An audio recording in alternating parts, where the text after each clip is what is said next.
You already know what it is, man. It's your boy Joe Moses, man. I'm chilling right here at my spot, man, with a day in LA. Great interview, great people. You already know, great vibe, squad. Let's start with an icebreaker. Who are your top 5 favorite LA rappers of all time? LA rappers, Tupac be included in him being from LA. Okay. Even though he's not. Yeah, let's slide him in. Okay. Corrupt. Tupac. The Relatives.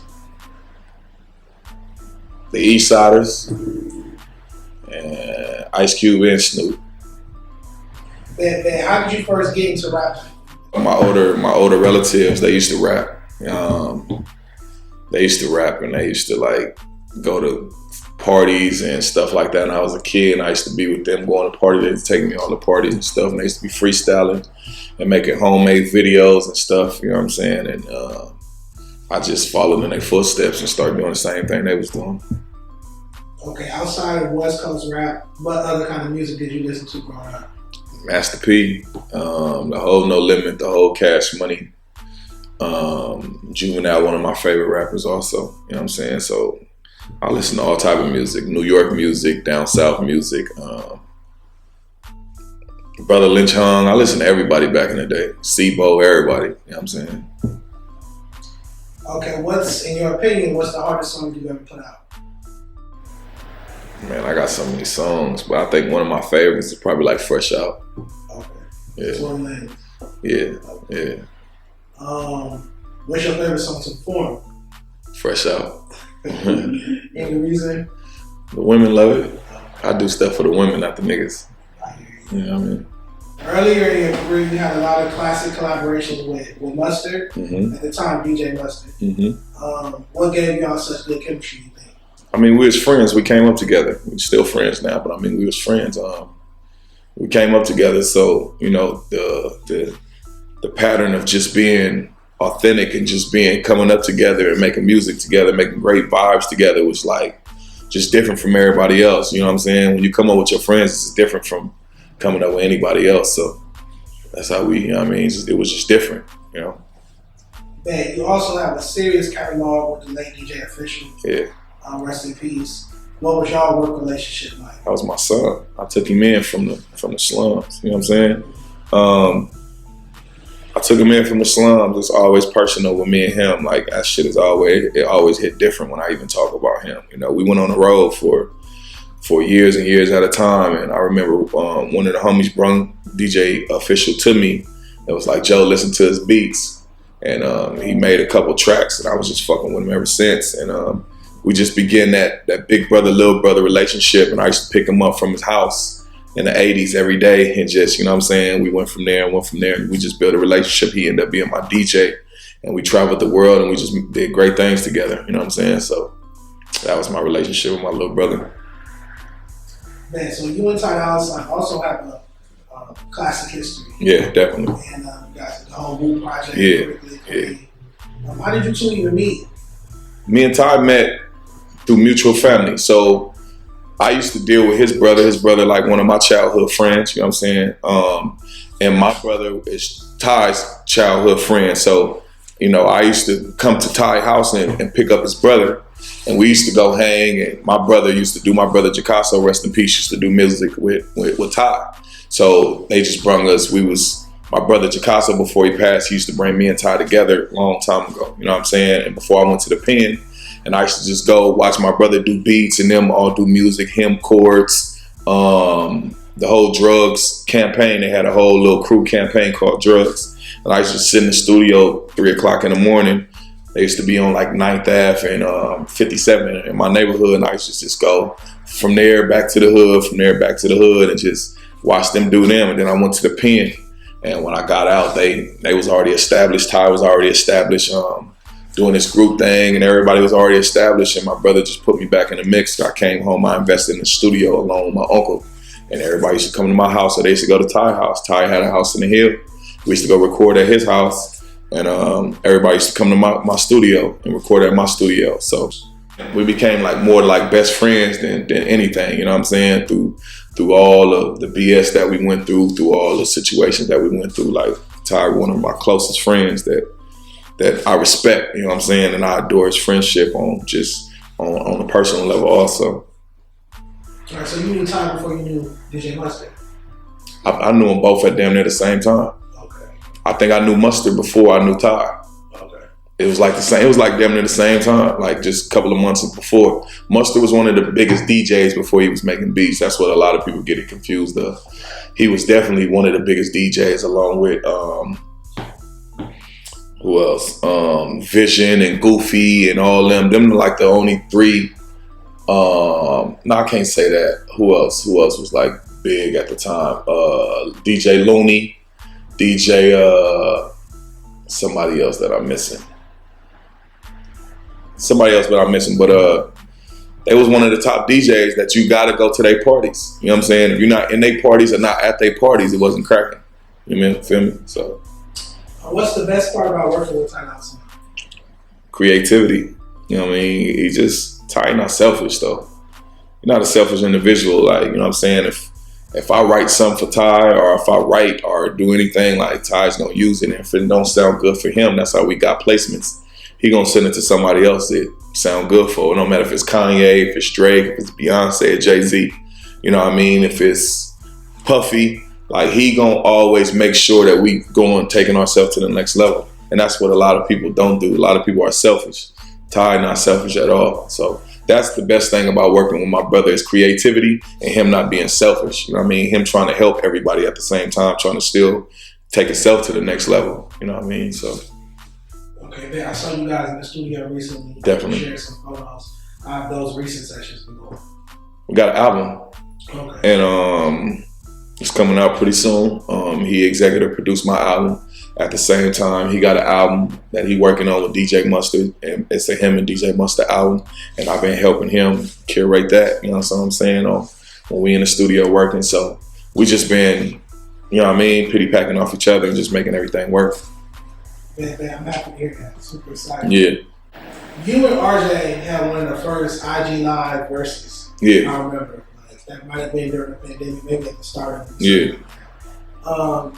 Would you do that in person with him? Would you do like a in-person versus? I mean, it's worth it. I mean, you know what I'm saying? If it's worth it for both of us, you know what I mean? RJ got hits, you know what I mean? I got hits, you know what I mean? I got writer songs that I wrote, you know what I'm saying? And that was definitely a good thing for the culture, you know what I'm saying? He just called me out of the blue one day on a Thursday, and we did it on a Thursday, and was like, bro, let's do a IG Live. And the whole city went crazy over it, you know what I mean? So it is what it is, you know what I mean? I definitely watched that. So you have a lot of raunchy, explicit, or as we say, ratchet records. Yeah, I'm the king of it. Exactly, king of ratchet. Where does that, what inspires that? What's the inspiration? I got to give a lot of credit to Ty for that, you know what I'm saying? Because I was a different type of rapper until I met Ty, and he shaped me really into being into that. Like, bro, let's go into this lane, you know what I'm saying? And, you know, so as I went into that lane, before I used to see how the songs that I used to make, like, so we all men showing up to my shows. And when I started making music like that, it started to be all women showing up to my shows. So it's like, what you gonna choose from? You gonna choose from men or you gonna choose from women? And you know my answer to that question there. So I chose the women, so I kept in that lane, you know what I'm saying? And that lane took me to the next level, but it's so easy for me to make all type of genres of music, like, because I came from battle rapping, I came from storytelling, I came from being an artist, being in a pen, battling people in jail and prison, you know what I mean? And my lifestyle is real, so there's no taking away from nothing that I do, you know what I mean? Do you think that, or have you ever thought that the Ratchet Records hurt your career in any way?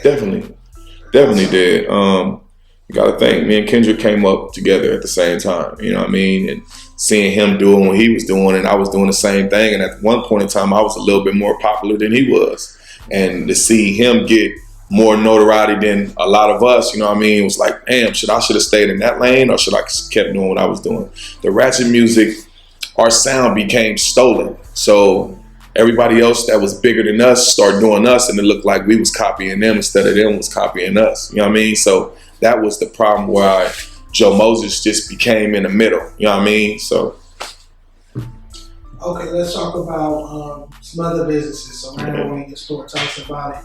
Yeah, this is my shoe store. So we opened the store up probably like 3 days out of a week as of right now. Like this is my store. I own the whole building of the store. It's my shoes, which is Cote mean Westside in French. You know what I'm saying? I created this shoe myself. I designed it. I created it.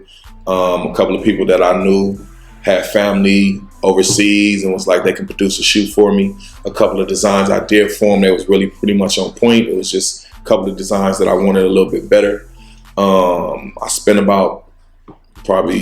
so much money on my shoes, and it full circle, it came back double time. So this kind of put me in a different type of space and a different type of life. And just as an independent artist, me selling shoes, it was like a big thing for the culture, for me to show people like, you don't need a big situation to still be a big person in the game.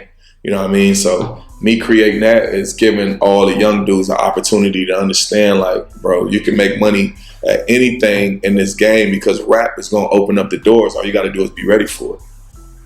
That's facts. Let's talk a bit about Champ City and the kitchen. Yeah.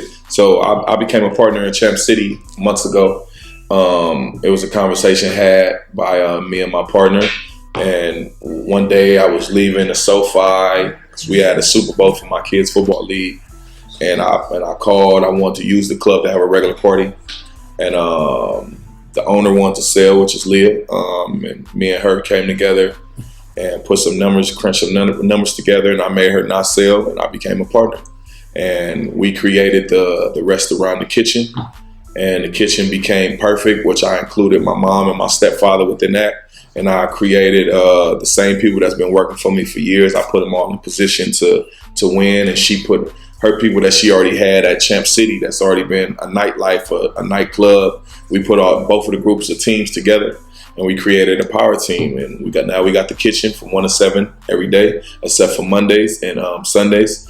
And we got the nightlife also, which is created every day except Mondays, you know what I mean? So from 1 to 7 for the kitchen, and from 9 to 2, we got the bar and the lounge. Yeah, man. So recently you went on No Jumper. Yeah. Did an interview with T-Rail, and you guys talked about my brother. Yeah. Your journey in the music business and whatnot. And it impressed me because you were really like vulnerable. Yeah. Open about some of the past mistakes definitely. You made. Yeah. Was that difficult for you? Nah, as a man, sometimes you got to take full responsibilities for your own actions. You know what I mean? They asked me a lot of questions that I was open with. If I wasn't open for them, I wouldn't have spoke on it. But a lot of situations that created within my career, it's because of me, and I can't push it on nobody else. Or a lot of relationships that I lost, it's because of myself. It's not because of nobody else or how my career went and anything else. I got myself rich. You know what I'm saying? Like, I lost a lot of $1 million because of my attitude and the decisions that I make, but I cleaned my attitude up and I made it work. A lot of people don't know how to go from nothing to something and create that. A lot of people are stuck in the past, and I was a guy that was just like that until I had to mature myself and grow up. Like, it's not nobody's fault on how my career went. It's not nobody's fault is why YG, Mustard, and Ty Dolla Sign became bigger than Joe Moses. It's Joe Moses' fault. You got to take full responsibility on that. At first, I used to be mad at the world, and I used to create issues and create problems. And that wasn't the case at all, you know what I'm saying? Because I got a team. If I got a team, if they seeing how I'm moving and I'm promoting nothing but negativity,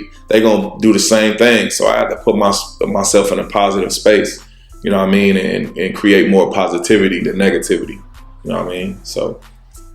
But if you had to give any advice to new up-and-coming LA rappers, what would it be? It's work harder. So humble yourself and work harder.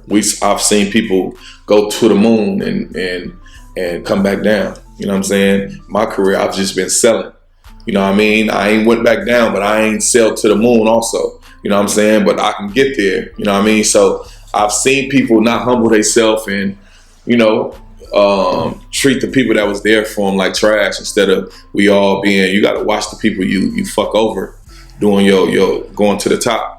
And when you coming back down, that'll be the people going to the top. And you need help. Everybody needs help. We all need a helping hand. We all need somebody to pull us back on. You know what I mean? That's why I never hated on people. You never see, even with me going through issues with my personal friends, you never see me go to interviews and point out fingers to anybody else. You know what I mean? Just because I like this candle don't mean we got to blow this one out. You know what I'm saying? To do that, to get to the top.